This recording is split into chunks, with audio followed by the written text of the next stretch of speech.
It's the 21st show. I'm Brian Mackey. It's been a little more than a week since two powerful earthquakes struck the Venezuelan capital of Caracas.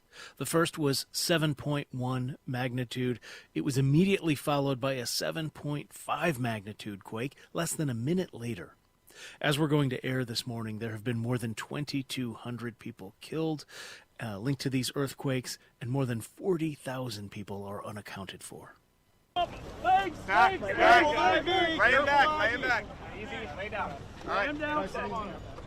Press, when you sit back up. Despacito, muy bien, lento, suave, muy bien. Slow, smooth, very good, gentle, very good. Sound of American and Venezuelan rescue workers pulling a father and son out of the rubble. We turn now to Alvaro Bello. He works with the Immigration Project, helping people with their paperwork, though he's with us today as a private citizen, not for the organization.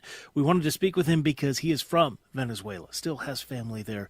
He joins us now to tell us what he knows and talk about efforts to help those who have been affected. Alvaro Bello, welcome to the 21st show. Thanks for being here. Well, good morning. Thank you for the invitation. I'm glad that we're having this conversation so, people can be aware of what is the situation right now down there. Yeah. And if anyone has questions, or if maybe you are also have ties to Venezuela listening right now, you can call in at 800-222-9455. We'd love to hear what you have heard from there. 800-222-9455. So tell me, where were you when you first heard about these quakes? How did you learn about it? I was at home. I was actually with my kids and my wife at home here in Bloomington. I do have family in Venezuela right now. I'm from Barquisimeto, which is 5 hours west of Caracas, which is the main city, the capital, and the city that got impacted the most. Tell me more about your family there. Well, at first we have a group chat, and one of my aunts, she sent a voice message, telling us that there was an earthquake going on. I didn't think much about it at first because they do have earthquakes quite often, but not that impactful. It was pretty. I thought it was same as usual. It lasted a few seconds. I think like 12 seconds or something. And to be honest, that's a lot for an earthquake. But again, this is 5 hours west of Caracas driving, so they definitely feel it. My family member, they live in a building, 4-story building, but nothing happened to them, thanks God. But then after checking my social media, I started seeing buildings collapsing in Caracas and in La Guaira, which is the coast, the north coast in Venezuela, near Caracas. And that's when I really noticed that this was serious.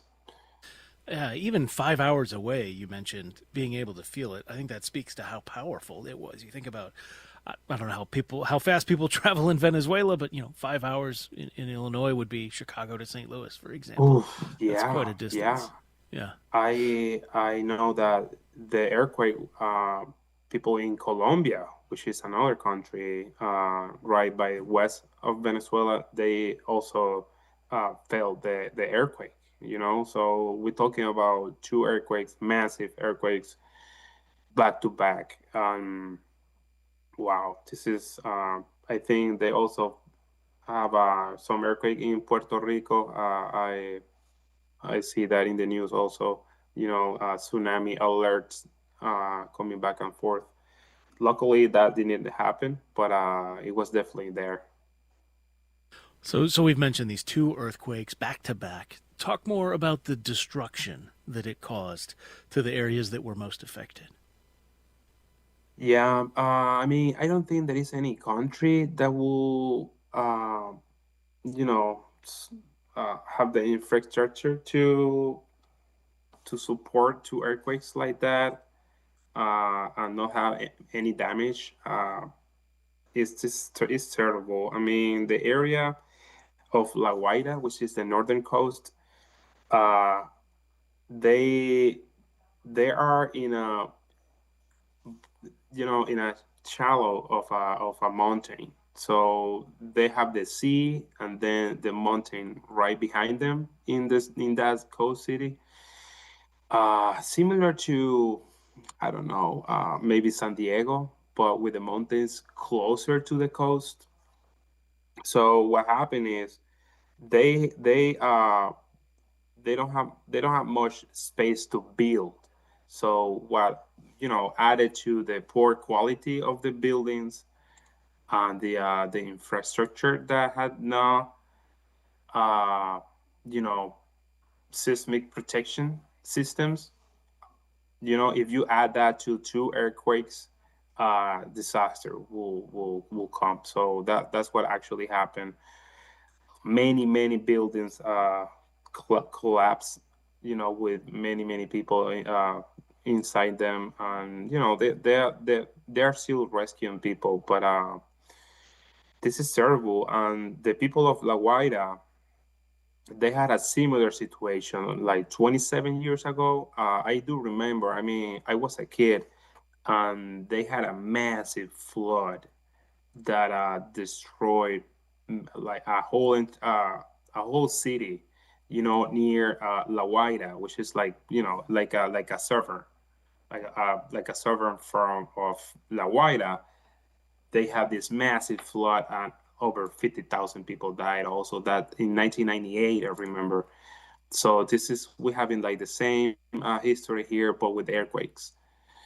So it's terrible. I've watched these documentaries on how different countries are, well or less prepared for earthquakes. Japan has invested a lot in this. America, frankly, has not in some places. I saw one recently about Seattle and how vulnerable people are there. How would you say Venezuela's infrastructure, was it ready or not ready for this sort of disaster? Definitely not ready. As you know, Venezuela right now has well, they have been under the same government for over 26 years, and it's sad to say it, but the the structure, because the buildings that were there that collapsed, they were older buildings that were constructed under different codes with no earthquake systems, like protection systems.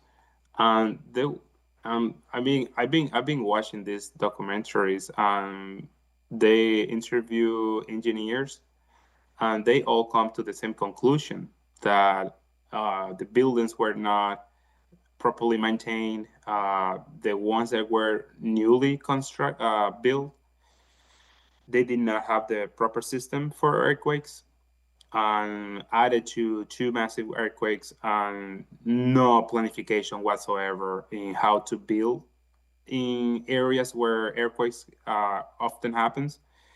Uh, Added to all that, we have what is going on right now. Many people died, and I mean, I know this is nature. This is nature, but also there is a human blame here, and I think the government should be accountable for what happened, and they are definitely responsible. Not only the infrastructure, not only because of how things were built, but also the rescuers. And there is no machinery. There is no. They are definitely not prepared. Luckily, we have people from abroad that are helping, like people from this country that gladly agree to go down there and help with help in the rubbles. People from many countries, but this is a shame. It's a shame that the government was not at all prepared for what happened.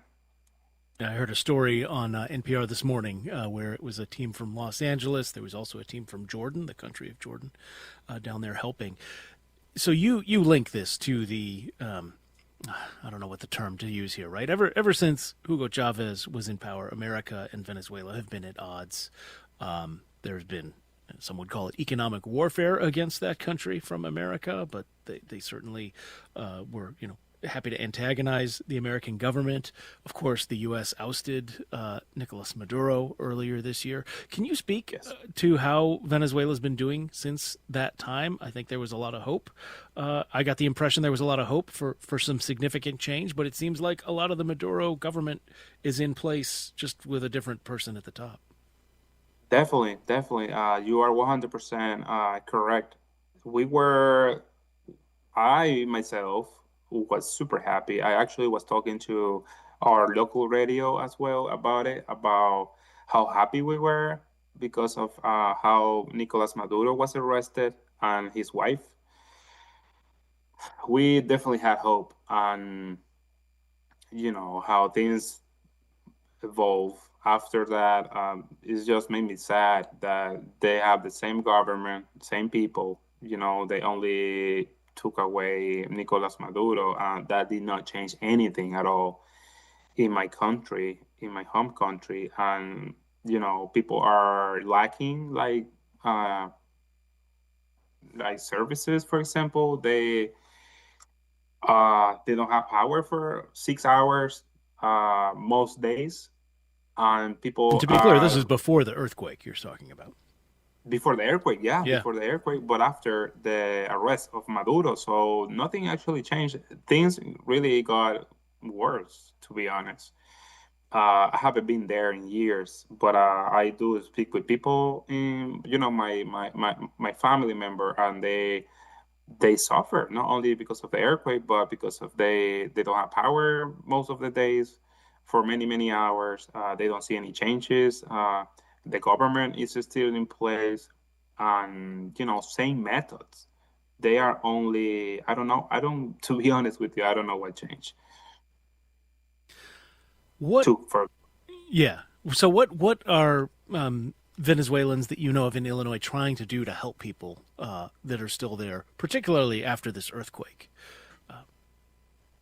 For example, me myself, I bought a towels and things for like few clothing. And I know that people in Champaign and Chicago, they have these places like Venezuelan restaurants that are collecting people donations and are sending them to Miami, where they will take a flight. Like they will put it in an airplane, and then that will go to Venezuela. So I did that. So, that's a way to help. And I will be happy if you and the radio help us to, funnel all these donations, share the information to the other people so they can support and send their donations. They definitely need, clothing or things that, food, that they can use down there. So anything help, to be honest. And they have airplanes going to Venezuela with the supplies. Do you have any recommendations for people if maybe they don't know of a Venezuelan in their life of how to do this in a more formal way, or organizations they can try and seek out? I don't have that information right now. I do know that there is a restaurant in Champaign, Illinois, Urbana Champaign, that they are gathering, like collecting all these items.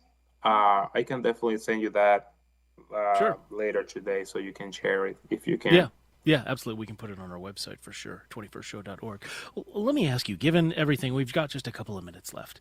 Do you feel safe or comfortable? Do you travel back to Venezuela to visit family, especially given, obviously the earthquake is one thing, but the political situation is quite another?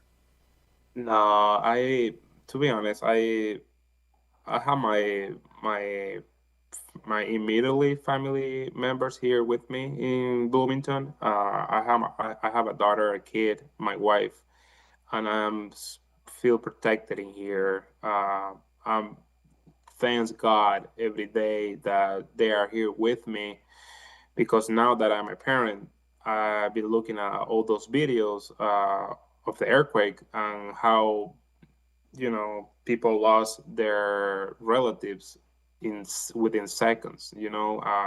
Entire families, uh, you know, being under the rubble, and I now that I'm a parent, things feels different. So I'm glad that they are here with me, and I don't have nothing to do down there other than support with what we can, with what we can. But yeah, I'm glad that I have my kids here with me. To be honest, Yeah. I don't feel safe sending them there to know their family members. I think this is not a time to go there. Just about 30 seconds, and I'll have to hold you to it. What is one thing you would like your fellow Illinoisans to understand about the Venezuelan people at this, this time of many difficulties? Well, there is many information out there in social media, but just imagine losing your family uh, in a split second over an earthquake. And I mean, I had to stay away from social media to be honest for a few days, because this is overwhelming. Complete entire families losing everything. Even if they survive, they lose their houses, their properties, and they don't have a state to live. Small child, small kids, Yeah. being out there with no house, Yeah. and even if they have a house, probably lose a family Well, member. yeah. We're going to have to leave it there. I'm sorry. Alvaro Bello, thank you so much. I'm so sorry for you and your family members still home in Venezuela. That's it. We'll be right back after a break. It's the 21st show.